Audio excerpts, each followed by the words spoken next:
नमस्कार, स्वागत है आप सभी का उत्तराखंड न्यूज में। मैं हूं माधवी पांडे आपके साथ। केंद्रीय सरकार अपना बजट पेश कर चुकी है और अब धामी सरकार भी उत्तराखंड के बजट की तैयारियों में जुट गई है। राज्य के बजट में केंद्र की झलक भी देखने को मिलेगी। इसके तहत केंद्र की मोदी सरकार ने जिस प्रकार गरीब, युवा, किसान और महिला सशक्तिकरण पर फोकस किया है, प्रदेश की धामी सरकार भी बजट को इन 4 बिंदुओं पर केंद्रित करेगी।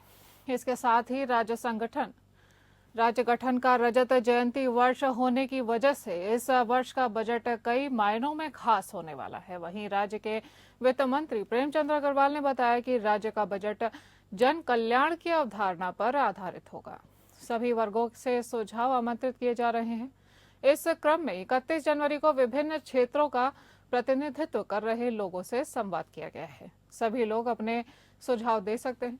राज्य हित के हर सुझाव को बजट में लाया जाएगा।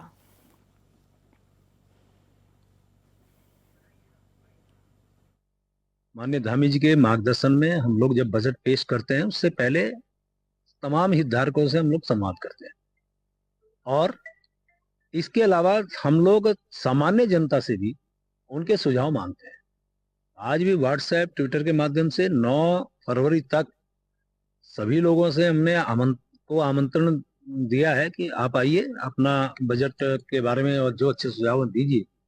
और हितधारकों के साथ मेरा बैठना हुआ था 31 जनवरी को देहरादून में, और 10 विभिन्न क्षेत्रों के, जिसमें पर्यटन से संबंधित, चार्टर्ड अकाउंटेंट, कृषि से संबंधित, उद्यान से संबंधित ये बजट हम लोग पेश करेंगे। और हमारा मकसद भी है कि पूरे प्रदेश और प्रदेशवासियों के सर्वांगीण हित के लिए, सर्वांगीण विकास के लिए हम ये बजट प्रस्तुत करने का प्रयास करेंगे। हमारे संवाददाता सतीश कोठारी जुड़ गए हैं फोन लाइन पर। सतीश, केंद्र सरकार ने तो अपना बजट पेश कर दिया है और अब पिछले बजट को देखते हुए ये धामी सरकार आखिर क्या क्या घोषणाएं कर सकती है गरीब, युवा, किसान और महिला सशक्तिकरण को लेकर? देखिए, मैं बात करूं उत्तराखंड में जो बजट होना है उसको लेकर लगातार मंथन चल रहा है और जो वित्त मंत्री हैं उनका कहना है कि हम जनता की राय लेंगे और जनता की राय लेने के बाद ही बजट पेश करेंगे कि क्या क्या कमियां हैं और किस तरीके की नीति बनाई जाए कि उत्तराखंड में जैसे स्वास्थ्य व शिक्षा व किस चीज में सुधार हो और ज्यादा से ज्यादा बजट किस चीज पे खर्च किया जाए। बेरोजगारी, ये अपना स्वरोजगार, इन नीतियों पे बजट को लेकर जो है बढ़ावा दिया जाएगा। और अभी तो वित्त मंत्री लगातार बैठकें कर रहे हैं। अभी पिछले कुछ दिनों पहले बैठक करी थी, अब आगे भी सोच रहे हैं कि एक आध बैठकें और कर दी जाए, किसी उद्योगपतियों के साथ बैठक किया जाए और कुछ जो प्रदेश की आम जनता है उनको बुलाया दिया जाए और उनसे पूछा जाए कि जो बजट हो वो किस तरीके का बजट हो और कैसा बजट हो। लेकिन अभी तक ये देखा जा रहा है कि स्वास्थ्य को लेकर, शिक्षा को लेकर और स्वरोजगार को लेकर और जो कर्ज लेते हैं जो स्वरोजगार के लिए, तो ऋण माफी को लेकर, इन चीजों को लेकर जोड़कर जो है बजट बनाया जाए उत्तराखंड के लिए। जी सतीश जी, और इस समय उत्तराखंड के जनता की आखिर क्या आशाएं हैं बजट से? क्या देखने को मिल रहा है? वुमेन एम्पावरमेंट हो या एजुकेशन हो या हेल्थ केयर हो या कोई व्यापारी हो, एसएमईज हो, छोटे बड़े स्टार्टअप्स हो, इनको आखिर किस तरह की उम्मीद है सरकार से इस बार बजट में?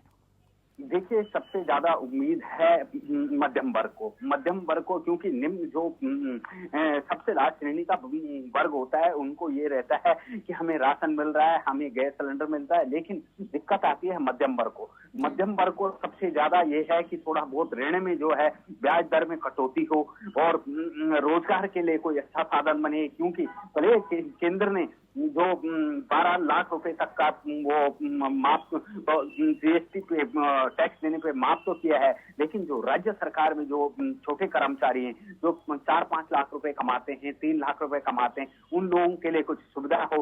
और जो मिडिल क्लास के हैं, जैसे कोई किराएदार है या जो कोई छोटी नौकरी कर रहा है, तो जो मिडिल क्लास के लोग हैं जो न मांग सकते हैं और न कर सकते हैं, तो उनका सबसे, जिस किसी का घर का सपना होता है तो कोई घर के लिए ऋण ले या कोई अपना छोटा सा कोई स्टार्टअप खोलना चाहे तो उसके लिए ऋण ले, तो उसके लिए अगर थोड़ा सुविधा ही हो तो उसको लेकर आस है उत्तराखंड की जनता की। जी सतीश, तमाम जानकारी के लिए धन्यवाद।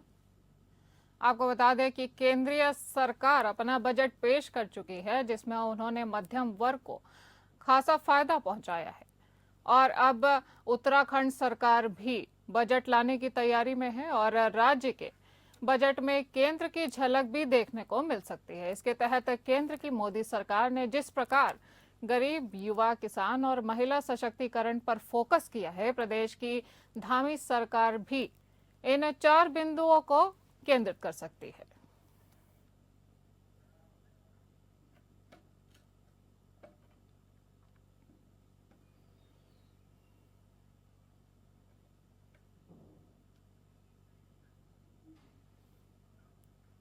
भाजपा मंडल अध्यक्ष अनादि रंजन ने एक प्रेस वार्ता के दौरान कहा कि प्रीपेड मीटर का विरोध किया जाएगा। दिनेशपुर क्षेत्र में जनता की सहमति के बिना प्रीपेड मीटर नहीं लगने दिया जाएगा, चाहे कुछ भी करना पड़े। इस दौरान अपनी निजी पार्टी कार्यालय में पत्रकारों से बात करते हुए अनादि मंडल ने कहा कि प्रीपेड मीटर आम जनता के हित में नहीं है, इसका विरोध होगा।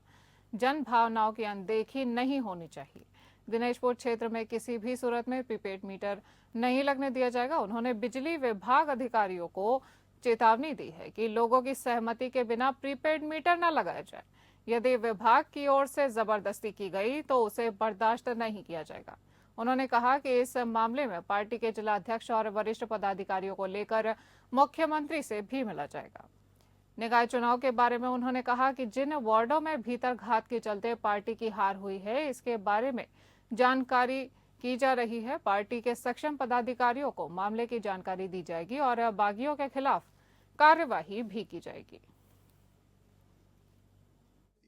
ये मीटर का जो प्रज्वलन चल रहा है, मैं उन अधिकारियों को स्पष्ट चेतावनी देना चाहता हूं कि बगैर व्यापारियों से, बगैर जनप्रतिनिधि से राय के बगैर आपने अगर इस प्रीपेड मीटर का व्यवस्था किया तो हम इसका घोर विरोध करेंगे और हम ईंट से ईंट बजा देंगे।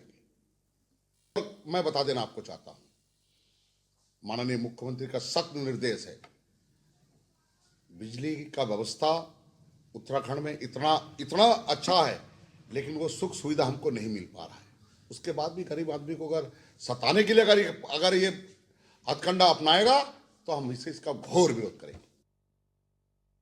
हमारे संवाददाता काजल राय ज्यादा जानकारी के साथ फोन लाइन पर जुड़ गए हैं। काजल, बीजेपी मंडल अध्यक्ष आखिर अपनी ही सरकार का विरोध क्यों कर रहे हैं? प्रीपेड मीटर का विरोध क्यों किया जा रहा है?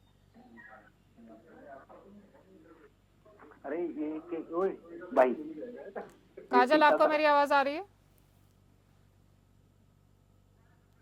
हम काजल से दोबारा संपर्क करने की कोशिश करेंगे। आपको बता दें कि देहरादून में भाजपा के ही मंडल अध्यक्ष अनादि रंजन मंडल ने एक प्रेस वार्ता के दौरान कहा कि प्रीपेड मीटर का विरोध किया जाएगा और दिनेशपुर क्षेत्र में जनता की सहमति के बिना प्रीपेड मीटर नहीं लगने दिया जाएगा, चाहे कुछ भी क्यों ना करना पड़े। इस दौरान अपनी निजी पार्टी कार्यालय में पत्रकारों से बात करते हुए अनादि मंडल ने यह भी कहा कि प्रीपेड मीटर आम जनता के हित में नहीं है, इसका विरोध किया जाना चाहिए। जनभावनाओं की अनदेखी नहीं होनी चाहिए। दिनेशपुर क्षेत्र में किसी भी सूरत में प्रीपेड मीटर नहीं लगने दिया जाएगा। उन्होंने बिजली विभाग अधिकारियों को चेतावनी दी कि लोग की सहमति के बिना प्रीपेड मीटर न लगाया जाए। हमारे संवाददाता काजल राय हमारे साथ बने हुए हैं। काजल, आखिर बीजेपी मंडल अध्यक्ष अपनी ही सरकार का विरोध क्यों करते हुए नजर आ रहे हैं? विरोध हो क्यों रहा है? माधवी, आवाज ढंग अब आपको मेरी आवाज आ रही है? जी माधवी, आवाज नहीं आ रही है। जी काजल, बीजेपी मंडल अध्यक्ष आखिर अपनी ही सरकार का विरोध क्यों कर रहे हैं और प्रीपेड मीटर का विरोध आखिर हो क्यों रहा है? माधवी, बताना चाहूंगा, अनादि रंजन मंडल जो भाजपा मंडल अध्यक्ष है, उनका कहना है कि पब्लिक हित में जो भी कार्य होगी उसको जो है किसी भी सूरत में हम पब्लिक के साथ हैं।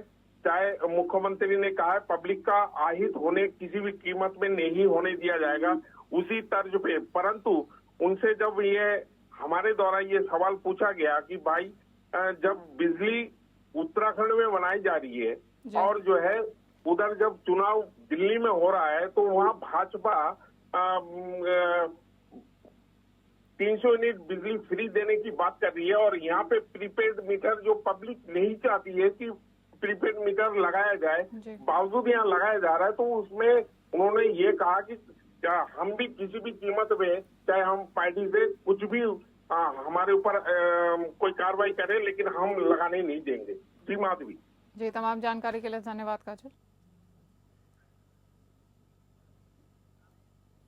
बात करेंगे देहरादून की, जहां प्राथमिक समायोजित शिक्षक संगठन ने सरकार पर उनकी अनदेखी करने का आरोप लगाया है, जिस पर संगठन के अध्यक्ष का कहना है कि वर्ष 2001 में प्रदेश के अति दुर्गम प्राथमिक विद्यालयों में शिक्षा मित्रों की नियुक्ति की गई थी, जिसके बाद प्राथमिक शिक्षक सेवा नियमावली 2014 के तहत सभी योग्यताओं को पूरा करने के बावजूद केवल टीईटी न होने के चलते उन्हें नियुक्ति नहीं दी गई। उनका आरोप है कि शिक्षकों ने टीईटी उत्तीर्ण की थी, लेकिन सरकार के द्वारा साल 2015 से 17 तक उनको वेतन वृद्धि व सेवा लाभ नहीं दिया गया। उन्होंने बताया कि उच्च न्यायालय का भी निर्णय उनके पक्ष में आ चुका है और न्यायालय द्वारा सरकार को दिए गए 4 माह का समय भी पूरा हो चुका है, लेकिन अब तक सरकार ने इस पर कोई निर्णय नहीं लिया है।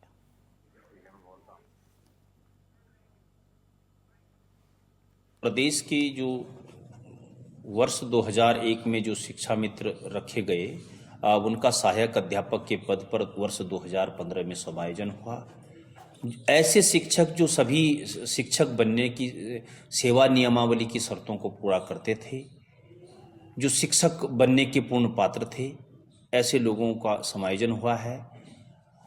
परंतु उस समय कुछ लोगों की टीईटी पास नहीं थी। टीईटी पास न होने के कारण एक औपबंधिक शब्द उसमें जोड़ा गया कि औपबंधिक नियुक्ति आपको दी जाती है।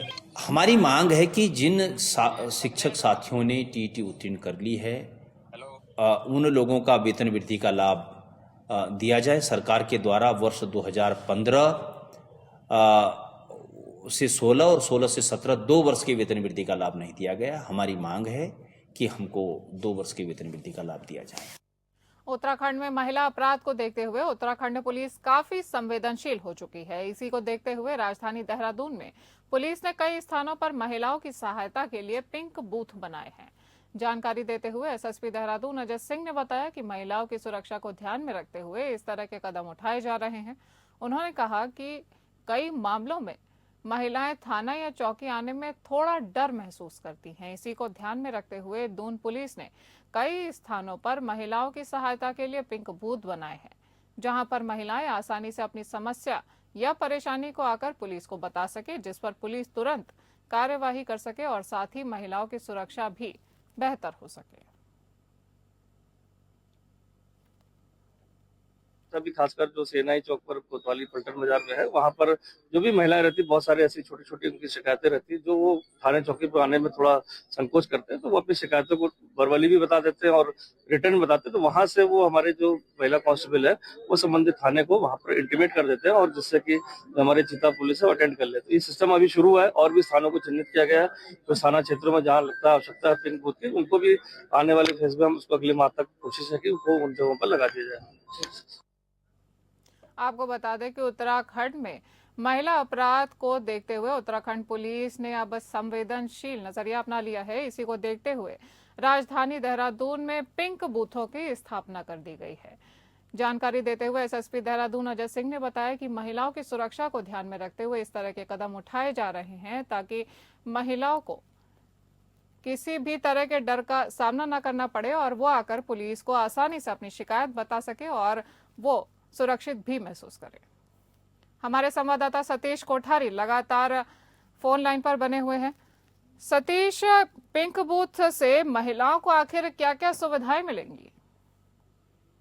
देखिए, मैं बात करूं पिंक बूथ की, तो जिस तरीके से प्रदेश में महिला अपराध बढ़ रहा था, जिस तरीके से जहां जहां भीड़ भड़ाके वाले इलाके थे, जहां अक्सर ये देखा जाता था कि काफी महिलाएं जो है डरती थी थानों में जाने में।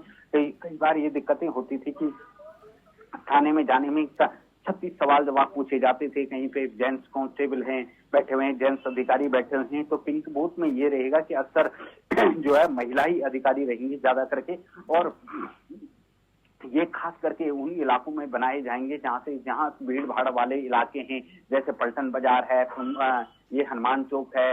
इन जगहों में जैसे ये अपना प्रिंस चौक की तरफ है, जो प्रेम नगर है, तो इन जगहों में जहाँ पे भीड़ भड़ा वाला इलाका रहता है और जहाँ पे दिक्कतें होती थी महिलाओं को जाने में, काफी महिलाएं ऐसी होती थी जो शर्म के मारे थाने में नहीं पहुंच पाती थी, डर था थाने में उनको जाने में।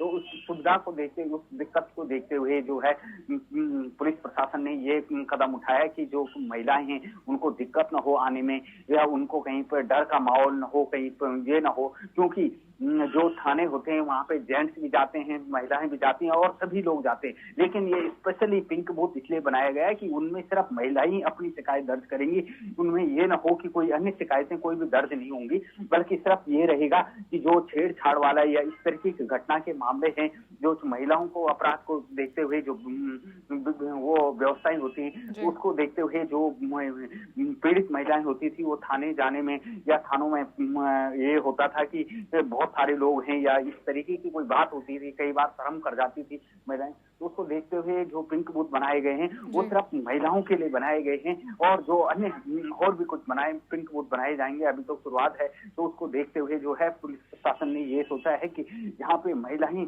आसानी से पहुंच जाएं और जहाँ पे जो है महिलाएं जो अपने आप को सिक्योर महसूस करें, तो वहाँ पे क्यों ना हम जो है शिकायत दर्ज करें, तो उसलिए जो है ये पिंक बूथ बनाए गए। जी सतीश, हमारे दर्शकों तक तमाम जानकारी पहुंचाने के लिए धन्यवाद। उत्तराखंड भूकंप की दृष्टि से बेहद संवेदनशील राज्य है। समय समय पर प्रदेश के विभिन्न हिस्सों में भूकंप के झटके महसूस किए जाते हैं। समय से भूकंप की चेतावनी मिले और जान माल के नुकसान से कैसे बचा जाए, इसके लिए विशेषज्ञ लगातार प्रयासों में जुटे रहते हैं। उत्तराखंड की मुख्य सचिव राधा रतूड़ी की अध्यक्षता में राज्य आपदा प्रबंधन विभाग की 5 फरवरी को सचिवालय में एक बैठक आयोजित की जा रही है। इस बैठक में आपदा प्रबंधन से संबंधित विभिन्न विषयों और पहलुओं पर विस्तार से चर्चा की जाएगी। प्रदेश के आपदा प्रबंधन सचिव विनोद कुमार सुमन ने सभी लोगों से अपील की है कि हर एक व्यक्ति अपने मोबाइल में भूदेव ऐप को डाउनलोड कर ले। ये ऐप उत्तराखंड में आने वाले विनाशकारी भूकंपों की पूर्व चेतावनी देता है। हालांकि इस ऐप के जरिए अभी कुछ ही सेकंड पहले भूकंप की जानकारी मिल सकती है। आपको बता दें कि भूदेव ऐप को उपयोगकर्ताओं को भूकंप की पूर्व चेतावनी प्रसारित करने के लिए डिजाइन किया गया है, ताकि उपयोगकर्ता खुद को विनाशकारी भूकंप तरंगों से बचा सके। ऐप इंटरनेट कनेक्शन के माध्यम से चेतावनी प्राप्त करता है, इसलिए उपयोगकर्ताओं से अनुरोध किया जाता है कि वे हर समय इंटरनेट से जुड़े रहें। भूदेव ऐप केवल भूकंप की सूचना के दौरान ही डेटा का उपयोग करता है।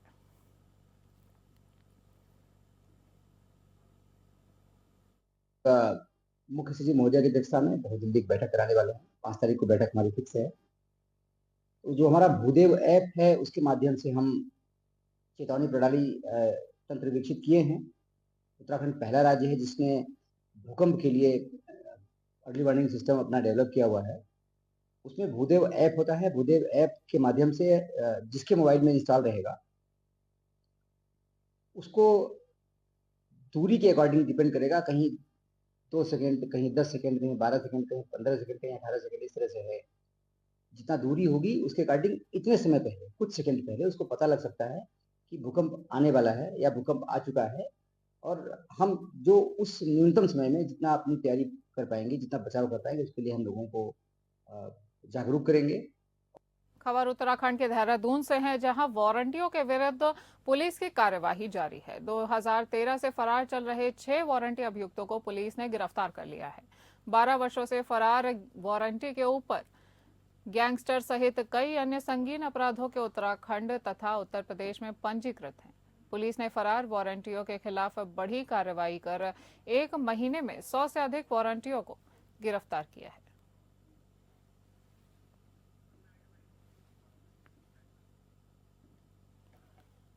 बात करेंगे चमोली की, जहां बसंत पंचमी के पावन अवसर पर पांडु नगरी पांडुकेश्वर में श्री कुबेर पंचमी टीका उत्सव का आयोजन किया गया। विश्व प्रसिद्ध और उत्तराखंड स्थित श्री बद्रीनाथ धाम जी के कपाट खुलने की तिथि नरेंद्र नगर राजमहल में तय कर दी गई है। परंपरा के अनुसार रविवार को टिहरी जिले के नरेंद्र नगर स्थित राजमहल में महाराजा मनुजेंद्र शाह और राजकुमारी श्रीजा शाह की मौजूदगी में राजपुरोहित ने पूजा अर्चना की। साथ ही श्री बद्रीनाथ जी धाम के कपाट आगामी 4 मई सुबह 6 बजे खोले जाने की घोषणा की गई है। साथ ही भगवान बद्री विशाल के अभिषेक के लिए आगामी 22 अप्रैल को नरेंद्र नगर स्थित राजमहल में तिल का तेल निकाला जाएगा। श्री द्वार खुलने की तिथि तय होने की खुशी में पांडु नगरी पांडुकेश्वर में श्री कुबेर पंचमी टीका उत्सव का आयोजन किया गया। इस दौरान महिलाओं ने कुबेर की विशेष पूजा अर्चना की और पारंपरिक परिधान में पहुंचकर झूमेलू नृत्य भी प्रस्तुत किया।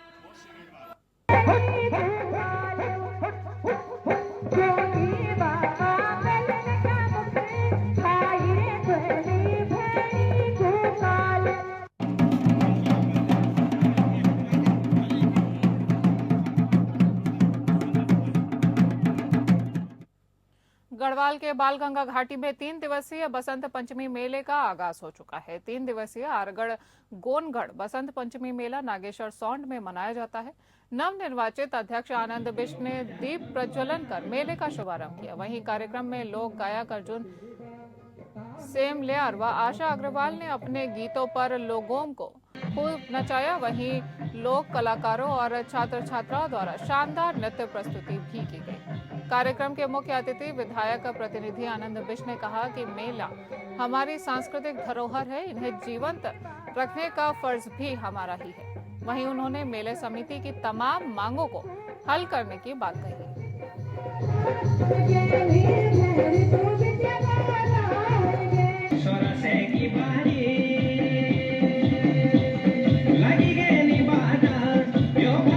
जो आरगढ़ गोनगढ़ बसंत पंचमी मेला है, ये बहुत पुरानी मेला है।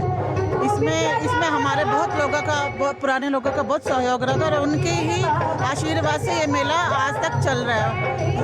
इस मेले में चलाने में सब लोगों का, हमारे क्षेत्रीय लोगों का सहयोग रहता है। और जहाँ तक विकास की बात है तो हमारे इस मेले में बहुत से केंद्रीय मंत्री, राज्य मंत्री, हमारे मुख्यमंत्री जी आए।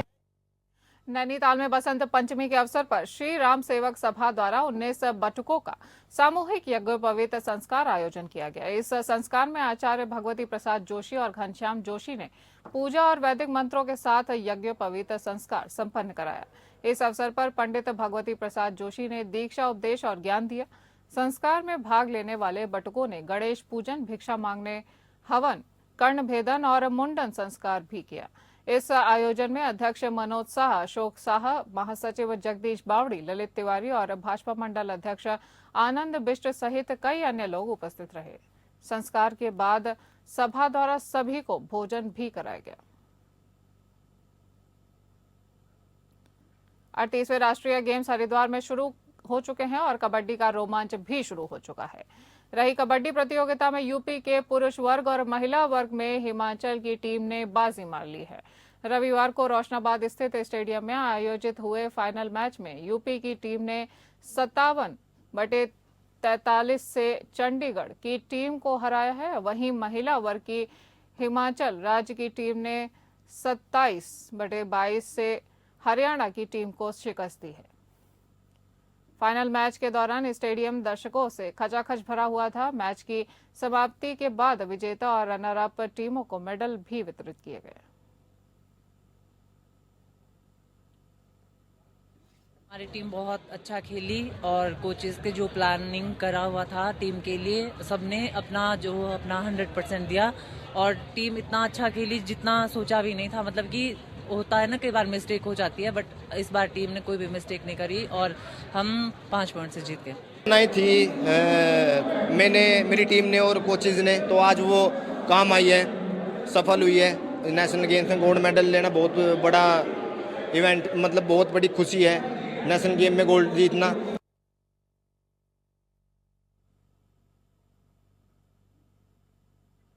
उत्तराखंड में 38वें राष्ट्रीय खेल जारी हैं। सीएम धामी ने शुरू की अनोखी पहल, दर्शकों के लिए साइकिल सुविधा कराई उपलब्ध और उत्तराखंड में 38वें राष्ट्रीय खेलों को जारी रखा है। उत्तराखंड सरकार ने राष्ट्रीय खेलों को और अधिक पर्यावरण अनुकूल और स्वास्थ्यप्रद बनाने के लिए महाराणा प्रताप स्पोर्ट्स कॉम्प्लेक्स में कोर टीम, वॉलंटियर्स और दर्शकों के लिए साइकिल सुविधाएं उपलब्ध कराई हैं। इस पहल का उद्देश्य न केवल प्रदूषण को कम करना है, बल्कि लोगों को फिट और सक्रिय जीवन शैली अपनाने के लिए प्रेरित करना है। इससे दर्शक और वॉलंटियर खेल परिसर के विभिन्न स्थलों तक साइकिल से आसानी से जा सकेंगे, जिससे ट्रैफिक और कार्बन उत्सर्जन में भी कमी आएगी। यह उत्तराखंड सरकार की पर्यावरण संरक्षण की नीति को साकार करने की दिशा में एक महत्वपूर्ण कदम है। मुख्यमंत्री पुष्कर सिंह धामी के नेतृत्व में राज्य सरकार खेलों को सुचारू रूप से आयोजित करने व खिलाड़ियों और दर्शकों को सर्वश्रेष्ठ सुविधाएं प्रदान करने के लिए निरंतर प्रयास कर रही है। इस पहल से न केवल राष्ट्रीय खेल को एक नया रूप मिलेगा, बल्कि उत्तराखंड को पर्यावरण अनुकूल और स्वास्थ्यप्रद खेल आयोजनों के लिए एक आदर्श राज्य के रूप में भी स्थापित करने में भी सहायता मिलेगी। बात करेंगे देहरादून की। पुलिस ने कार्रवाई पर 10,000 रुपए का इनामी बदमाश को गिरफ्तार कर लिया है। पुलिस चेकिंग के दौरान रोके जाने पर अभियुक्त को मौके से फरार होने की कोशिश कर रहा था। पुलिस मुठभेड़ के दौरान गोली लगने से अभियुक्त घायल हो चुका है। घायल अभियुक्त को तत्काल पुलिस ने उपचार के लिए अस्पताल भेजा है। घायल अभियुक्त कोतवाली ऋषिकेश में हत्या के अभियोग में वांछित था। एसएसपी देहरादून द्वारा अभियुक्त पर 10,000 रुपए का इनाम घोषित किया गया था। अभियुक्त के विरुद्ध हत्या, लूट, नकाबजनी सहित अन्य अपराधों के 27 मामले दर्ज हैं। देखिए, कल जो घटनाक्रम हुआ है जिसमें कि एक व्यक्ति जो था इसमें यहाँ पर ऋषिकेश की ओर आ रहा था, संदिग्ध प्रतीत हो रहा था और इसने पुलिस पे फायर भी झोंका था, तो जवाबी फायरिंग में फिर ये घायल हुआ है। पूछताछ में जो सारी चीज़ें आई हैं, एक पुराना जो शव था जो हमें मिला था 19 जनवरी को, उससे संबंधित पाया गया। ये घटना 25 दिसंबर की थी जब ये इसके जो परिजन थे, एक आशा देवी के परिजन आए थे ऋषिकेश थाने में और उनके द्वारा बताया गया था कि उनकी जो वाइफ है वो पिछले 3 दिन से गुमशुदा हैं।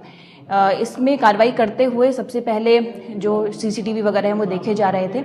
मामले की गंभीरता को देखते हुए 15 तारीख को इसे तरमीम कर दिया गया था अपहरण की धाराओं में और उसके पश्चात फिर 19 तारीख को एक शव मिला था आईडीपीएल के पास, जो कि काफ़ी दिन पुराना लग रहा था। संदिग्ध प्रतीत होने पर जो उसके परिजन उनको बुलाया गया और उसकी पहचान आशा देवी के रूप में हुई थी।